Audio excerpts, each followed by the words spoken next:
মেয়ে ভেবে মাকে তুলে নিয়ে ধর্ষণ। ময়মনসিংহের ত্রিশালে বাড়ি থেকে তুলে ধান খেতে নিয়ে গৃহবধূকে ধর্ষণের অভিযোগ উঠেছে। এই ঘটনায় ভুক্তভোগী থানায় মামলা করেছে। সোমবার 17 অক্টোবর রাতে ত্রিশাল থানায় মামলা করেন তিনি।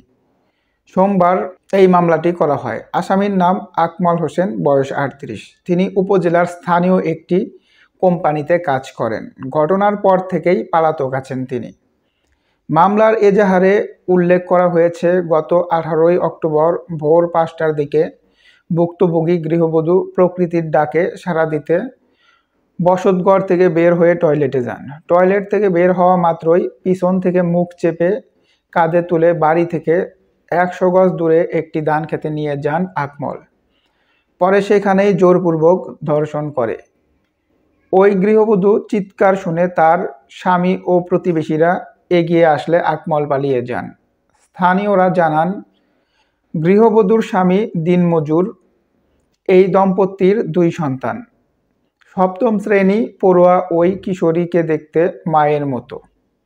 এলাকার একটি প্রভাবশালী পরিবারের সদস্য আকমল। তিনি মাস 2 ধরে ওই কিশোরীকে উত্ত্যক্ত করে আসছিল। আমাদের এলাকায় এরকম ঘটনা আগে কখনোই ঘটেনি। আমরা এর দৃষ্টান্তমূলক শাস্তি চাই। শাস্তি দেখে অন্যরা যেন এরকম আর কাজ করতে না পারে। ভুক্তভোগীর ছোট ভাইয়ের দাবি, তার 7ম শ্রেণীতে পড়ুয়া ভাগ্নিকে প্রায়ই উত্ত্যক্ত করত আকমল। ঘটনার দিন ভোরে ভাগ্নির ওড়না জড়িয়ে টয়লেটে যান বোন। সেই ওড়না দেখে ভাগ্নি মনে করে বোনকে তুলে নিয়ে ধর্ষণ করা হয়। ভয়ে বোনের পরিবার থানায় যেতে রাজি হননি। তাদের নানা ধরনের ভয় ভীতি ও মেরে ফেলার হুমকি দেওয়া হয়েছিল।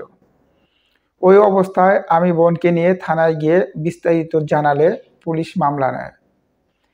ত্রিশাল থানার পুলিশ ওসি মনসুর আহমেদ বলেন, ঘটনার পর থেকে আসামি অভিযুক্ত আকমল পলাতক রয়েছেন।